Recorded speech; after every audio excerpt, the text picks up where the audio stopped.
नमो स्वामिराजं दत्तावतारं श्रीविष्णुब्रह्मा शिवशक्तिरूपम्। श्री स्वामी समर्थ। तुमचं सर्वांचं आमच्या यूट्यूब चॅनलवर खूप खूप स्वागत आहे। तर आज श्रावण महिन्यातला तिसरा सोमवार आहे आणि आम्ही सकाळीच महादेवाची पूजा केलेली आहे। तर तुम्हाला जर तो व्हिडिओ बघायचा असेल तर आपल्या चॅनलवर ऑलरेडी दोन्ही श्रावणी सोमवारचे व्हिडिओज आहेत, तर तुम्ही काय सेवा करायची ते चॅनलवर जाऊन बघू शकता। तर आणि आज आहे नारळी पौर्णिमा म्हणजे पौर्णिमा। तर पौर्णिमा ही दर महिन्याला सुद्धा असते, तर आज नारळी पौर्णिमा आहे। तर आजचा आम्ही व्हिडिओ म्हणजे नारळ पौर्णिमेच्या दिवशी आपल्याला सत्यनारायण घरच्या घरी करायचं असतं। आम्ही ते दर महिन्याला करतो, दर महिन्याची पौर्णिमा येते तर दर महिन्याला आम्ही करतो, पण आज आम्ही तुम्हाला व्हिडिओ बनवून दाखवत आहे।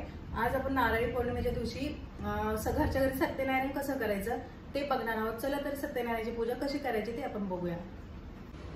तर इथे बघा मी सत्यनारायणाची पूजा मांडून घेतलेली आहे, तर ती कशी मांडायची ती तुम्हाला दाखवते। तर आपल्याला बघा कोणतीही सेवा सुरुवात करायची असते तेव्हा पहिला दिवा लावून घ्यायचा आहे। तर मी पहिला तर दिवा लावून घेतलाय आणि नंतर आपल्याला पहिला काय करायचं, सत्यनारायणाची पूजा करायच्या आधी आपल्याला काय करायचं, स्वतःला हळदी कुंकू लावून घ्यायचं असतं।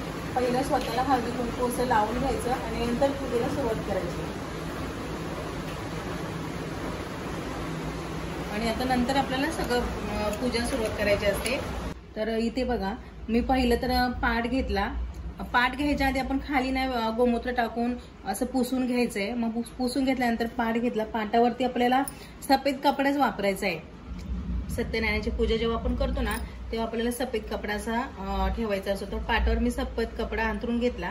नंतर त्याच्यावरती आपल्याला सत्यनारायणचा फोटो पाहिजे असतो, तर इथे मी पाठी आज ठेवलेला आहे। सत्यनारायणचा फोटो घेतला आणि नंतर मग इथे आपल्याला कलश घ्यायचा आहे, कलश भरून घ्यायचा आहे। कलश खाली गहू ठेवायचे, थोडेसे गहू टाकायचे, मग कलश ठेवायचा आहे। कलशवर स्वस्तिक करून घेतलेले मी त्याच्या आणि हळदी कुंकाची बोटे कलशाला आपण अशी करून घ्यायची आहेत।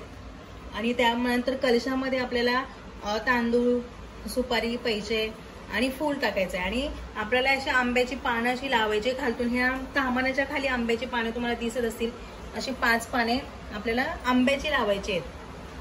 तर त्याच्यानंतर तामानामध्ये आपल्याला तांदूळ घ्यायचे, तांदूळ घ्यायचे आणि नंतर आपल्याला बालकृष्णाचा फोटो याच्यामध्ये बालकृष्णाची मूर्ती आपल्याला तामानामध्ये ठेवायची आहे, तांदूळ ठेवायचे आहेत। आणि नंतर आता हे झालं आपली म्हणजे पूजेची देवाची मांडणी। आणि नंतर आपल्याला 3 सुपाऱ्या घ्यायच्या असतात, तर ह्या सुपाऱ्या आहेत ना आम्ही दर महिन्याला ह्याच वापरतो। त्याच्यावर मी म्हणजे असं लिहून सुद्धा ठेवलेलं आहे की कुठली सुपारी कोणत्या देवाची आहे, तर दर महिन्याला आम्हाला करायची असते ना, म्हणून मी आपण असं हे करून ठेवलेलं आहे। तर त्याच्या आधी आपल्याला काय करायचे, जी पानं असतात ना आपली ती दोन पाण्याची 2 घ्यायची आहेत प्रत्येकी। इथे 2, इथे 2, इथे 2, 2 पाने ठेवायचे, त्याच्यावर तांदूळ ठेवायचे आणि ते गणपती बाप्पाचं म्हणजे गणपती बाप्पाच्या नावाने ही सुपारी ठेवली। तर तिथे गणपती बाप्पाचा, इथे कुलदेवता आपली आणि ते वरुण देवता अशी देवाची मांडणी करून घेते। आणि त्यानंतर आपल्याला प्रत्येक देवाला वेगवेगळा असा नैवेद्य ठेवायचा आहे, तो आहे खडीसाखरेचा। तर हा खडीसाखरेचा नैवेद्य ठेवताना आपल्याला त्यामध्ये तुळशीचं पान ठेवायचं आहे, तुळशीपत्र प्रत्येक नैवेद्यामध्ये ठेवायचंच असतं। मग हे असं तुळशीपत्र ठेवलेलं आहे। आणि आपल्याला आपल्या सत्यनारायण देवासाठी आपल्याला वेगळा असा म्हणजे इथे बघा तुम्ही बघू शकता, वाटी भरूनच आपल्याला नैवेद्य करायचा म्हणजे शिरा करायचा असतो। आणि हा वाटी भरूनच करायचा फक्त, आणि तो फक्त आपल्या घरच्यांनीच खायचा, बाहेरच्या लोकांना हा आपण द्यायचा नाहीये। आणि आता आम्ही बघा हे वाटीभर एवढा इथे ठेवलाय ना, एवढाच नैवेद्य बनवलाय आणि तो आम्ही फक्त घरचेच खाणार आहे। असं आपण बाहेरच्यांना द्यायचा नाही, आपण घरच्यांनीच खायचा आणि थोडासाच बनवायचा आणि तेवढा आपण नैवेद्य ठेवून द्यायचा आहे। तर त्याच्यावर सुद्धा मी तुळशीपत्र ठेवले आणि ते तुळशीपत्र ठेवायचंच। आणि नंतर इथे आपण पाणी सुद्धा ठेवले देवबाप्पासाठी। आपण जेव्हा चौरंग ठेवतो बघा तेव्हा केळीची पानं असे बांधून ठेवतो, तर आता पाट ठेवलंय। तर पाटाला मी आपण ह्याची आंब्याची पानं कशी बांधताना येत ना, म्हणून मी अशी आयडिया केली की ग्लासमध्ये तांदूळ घ्यायचे, त्याच्यामध्ये 2 अशी पानं अडकवायची आणि चारही बाजूंनी 4 ठेवायची। बघा मी 4ही बाजूंनी ठेवून घेतली अशी पानं।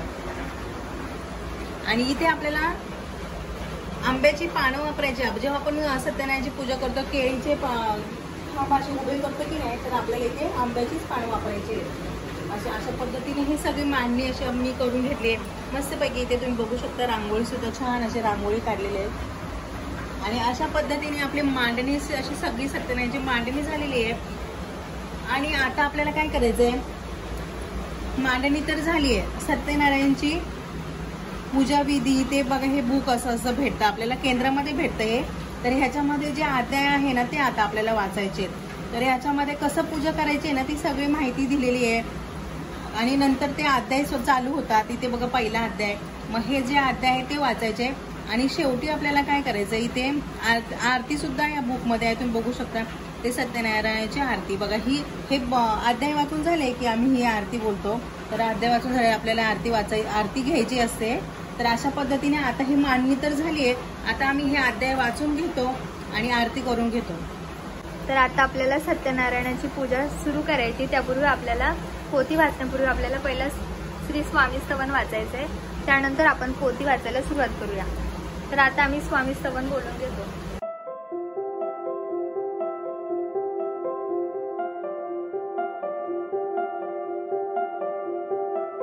तर आपलं स्वामी स्तवन बोलून झालेलं आहे. आता आपण सत्यनारायणाची पोथी वाचायला सुरुवात करूया.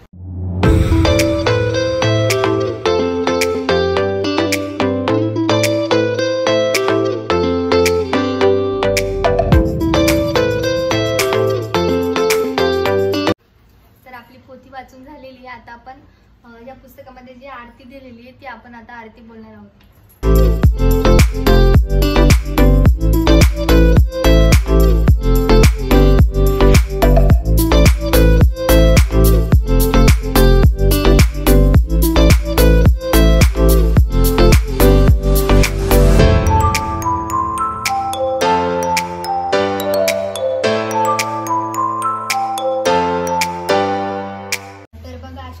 आपली सत्यनारायणाची पूजा करून झालेली आहे.